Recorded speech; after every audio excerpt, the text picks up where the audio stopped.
एक तपस्वी अपने उपदेश में शिष्यों से बार बार कहता था, कण कण में भगवान है। संसार में ऐसी कोई वस्तु और स्थान नहीं है जहां भगवान न हो। प्रत्येक वस्तु को भगवान मानकर उसे नमन करना चाहिए। यही उसकी शिक्षा का निचोड़ था। उनका एक शिष्य कहीं जा रहा था। सामने से एक हाथी तेजी से दौड़ता हुआ आया। महावत लगातार चिल्लाए जा रहा था, हट जाओ, हट जाओ, हाथी पागल हो गया है।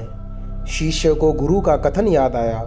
वह वहीं खड़ा रहा, यह सोचकर कि मेरी तरह हाथी में भी भगवान का वास है, फिर भगवान को भगवान से कैसा डर। वह रास्ते के बीच में ही डटा रहा। यह देखकर महावत क्रोध से चिल्लाया, हट जाओ, क्यों मरने पर तुले हुए हो।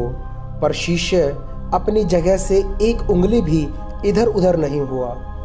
पागल हाथी ने उसे सूंड में लपेटा और घुमाकर फेंक दिया।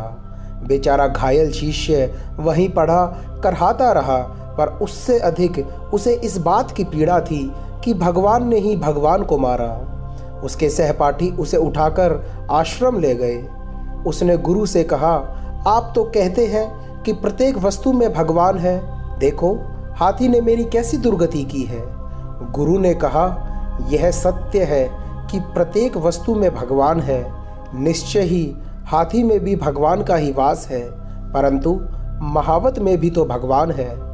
तुम उसकी चेतावनी सुनकर मार्ग से हट क्यों नहीं गए। गुरु की बात सुनकर शिष्य को अपनी भूल का एहसास हुआ।